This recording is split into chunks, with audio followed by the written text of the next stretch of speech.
네, 여러분 안녕하세요. 요 며칠 동안 국민들뿐만이 아니라 각계각층의 전문가들이 폭포수처럼 자기 의견을 쏟아내고 있죠. 대한민국은 지금 태풍의 눈 안에 있다 해도 과언이 아니에요. 근데 이제 그 중에서 서로 의견들이 굉장히 많이 엇갈리는 게 탄핵이죠. 탄핵에 대한 입장은 각자가 다를 수 있어요. 그거는 충분히 이해합니다. 근데 제가 어저께 방송에서 말씀드렸던 것처럼 민주당이 탄핵을 하든 탄핵을 하지 않던 민주당은 탄핵하더라도 흔들어야 되는 게 맞아요. 왜냐? 윤석열은 여기서 멈출 수가 없어요. 이 사람 멈추지 않을 것입니다. 이 사람 계속해서 정부를 흔들 것이고 선거에 개입할 거예요. 이렇게 됐을 때 민주당은 검사로서 검찰총장으로서 정치 중립을 위반했을 때 우리는 반드시 탄핵하겠다라고 하는 그 선언을 해야 됩니다. 경고를 해야 돼요. 그래야 제가 조금이라도 움찔하고 그렇게 해서 경고를 해야만 제가 했을 때 탄핵을 하든 그 다음에 이상의 징계를 가는 것에 그 명분을 쌓을 수가 있는 거거든요. 그러니까 우리는 생각할 수 있는, 가용할 수 있는 그 모든 수단을 다 동원을 해야 되는 상황이에요. 그리고 또 한 가지 제가 사실은 좀 이건 쓴소리를 하자고 한다면 사실은 그 친여 성향의 커뮤니티들을 보면 다 사실상 민주당 당직자들이나 민주당 진성당원이나 이런 사람들에서 장악됐거든요. 근데 이런 사람들이 만들어내는 민주당 중심의 이 여론이라고 하는 거는 사실은 그 중진들이 만들어내는 거예요. 수박들. 그러니까는 윤석열에 초점을 맞추지 마요. 탄핵은 방법이 아니에요. 역공을 당할 수가 있어요. 대통령이 사과했으니까 탄핵은 의미가 없어요. 이런 여론으로 계속 여론전을 하면서 뒤에 없잖아요. 그 다음에 그러지 말고 민주당 입당해가지고 민주당에 힘을 실어주고 민주당 보궐승리로 갑시다 하면서 여론전 하는 거요. 그 당직자들이지 솔직히. 근데 여러분 지금 이 상황에서 대통령 진짜 이제 네임덕으로 갈 수밖에 없는 상황이 됐고 조국 추미애 완전히 다 쓰러졌고 이런 상황에서 역풍이 걱정된다. 민주당이 탄핵에 하면 역풍이 걱정된다? 전 이건 솔직히 이해가 안 되는데요. 그러면 사법부나 검찰은 언론은 역풍 걱정 안 하고 지금 이거 하고 있습니까? 얘네 모든 걸 다 건 거예요. 얘네는 지금 전쟁이거든요. 근데 민주당은 자기 지키는 거, 자기 파인 흘리는 거 외에는 관심이 없는 거야. 노무현의 죽음도 가장 큰 수행자는 민주당이 받았어요.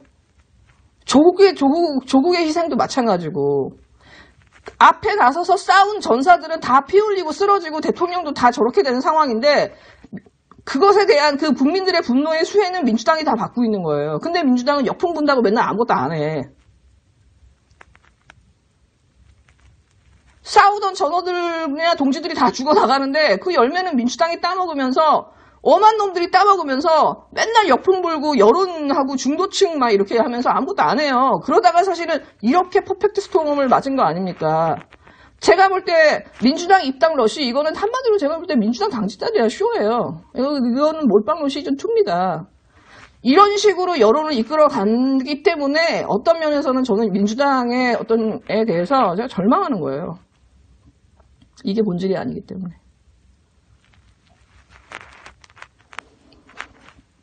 네, 오늘은 제가 김명수 얘기를 해야 되겠다는 생각을 한 게 뭐냐면 사실은 지금 검찰개혁 시즌2라고 하면서 지금 검찰개혁의 수사권 박탈이나 기소처법 신설이라든가 이거에 전념하자 막 이렇게 얘기한단 말이에요. 근데 여러분 지금 우리가 검찰과 싸우고 있는 거 맞나요? 애초에 검찰개혁이나 윤석열을 빨리 제거했으면 이렇게까지 오지 않았죠. 제가 힘을 키울 수 있는 모든 시간을 다 준 거예요. 개혁을 안 하면서. 사실 민주당이 이 부분에 있어서는 너무 큰 책임이 큰 거예요. 민주당 지도부나 그 뒤에 있는 수박들이 이걸 다 막은 거 아닙니까? 온몸으로. 사실상 적폐들이라고 할 수 있는 거죠. 근데 지금은 이제 검찰 윤석열이 혼자인가요? 국진당이 붙고 언론이 붙고 사법부가 붙어서 쟤네는 이미 완전체가 됐어요. 검찰 하나를 가지고 싸우는 게 아니라 검찰과 함께 쟤네들이 완전체가 됐다고요. 이제는 언론개혁과 사법개혁을 동시에 같이 하지 않으면 오히려 우리 진영이 자충수에 걸릴 수가 있어요. 며칠 전에 이탄희 의원이 그 얘기했죠. 김명수는 사법개혁의 배신자다. 이 사람은 직업윤리를 위반한 판사들, 특히 반헌법적 행위를 했던 판사들을 전부 다 무죄를 해주고 복귀시킴으로써 가해자랑 피해자를 바꿨다.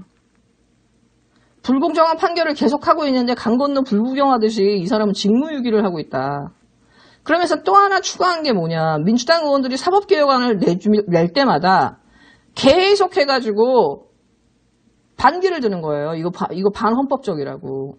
근데 이 사람이 사법행정위원회 같은 경우 외부 인사가 들어오는 거 이 사람이 처음 취임했을 때 찬성했었어요. 더 이상 판사만이 그 판사를 뽑아서는 안 된다라고 하는 거, 징계해서 안 된다라고 하는 게 이 사람이 최초의 의견이었는데 지금은 다 바뀌었어요.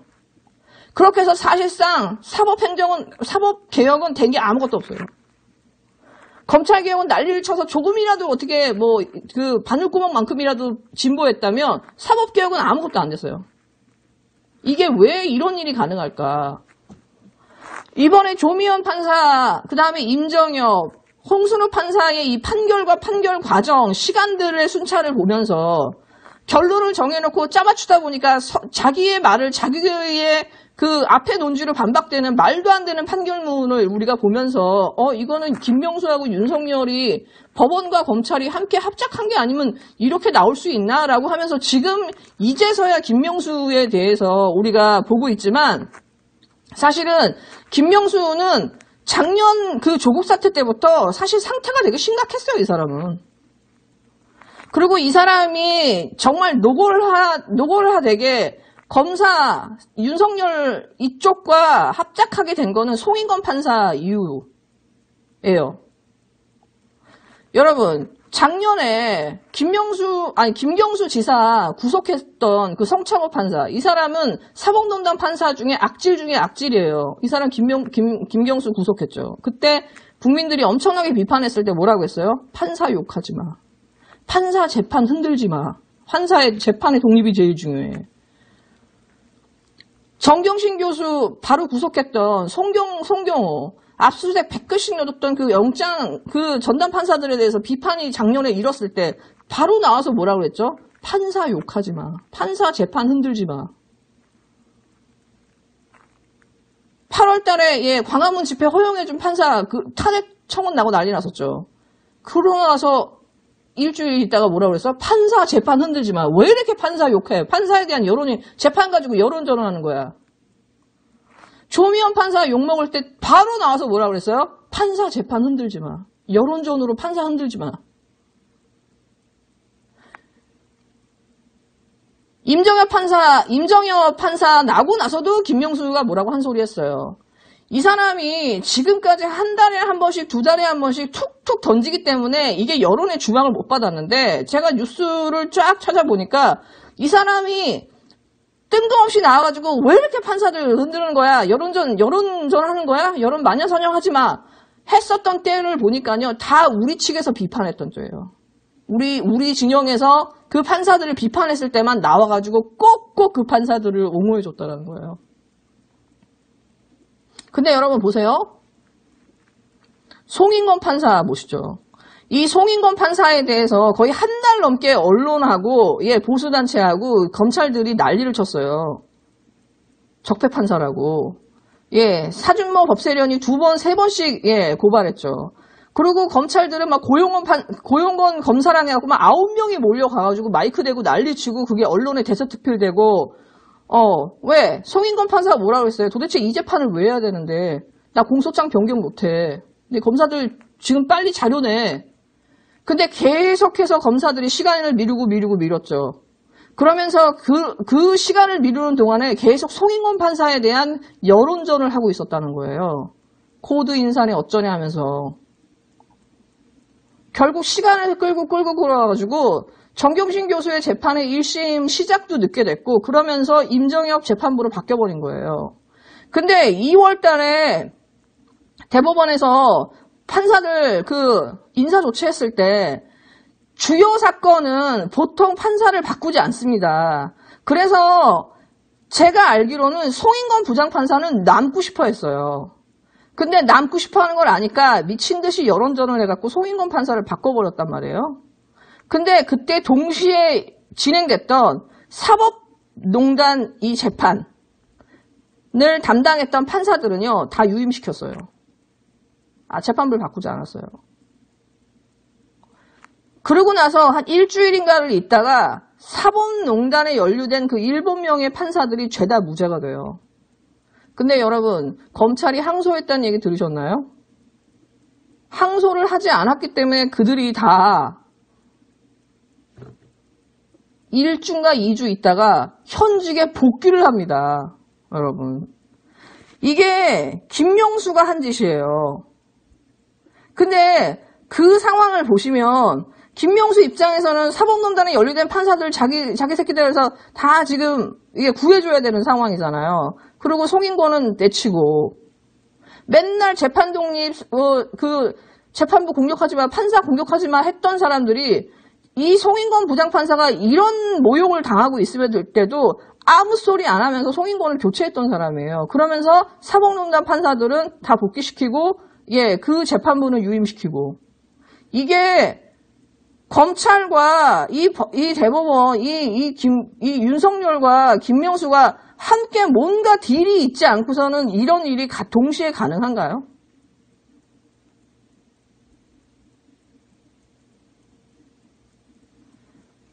박주현 변호사라든가 여러 사람이 그런 얘기하죠, 방송에서. 사법농단 재판부터는 법원의 판결이 내 예상과 다 반대가 됐다. 내 예상을 다 비껴갔다. 이거는 양지열 변호사들하고 다 그런 얘기하죠.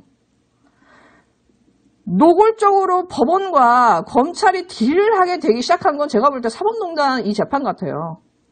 걔네들 다 무죄를 때려주고 항소하지 않고 다 원내 복귀시키는 그 모든 조건 속에서 제가 볼 때는 검찰한테 그 대법원장이나 이 판사들이 축 잡혔어.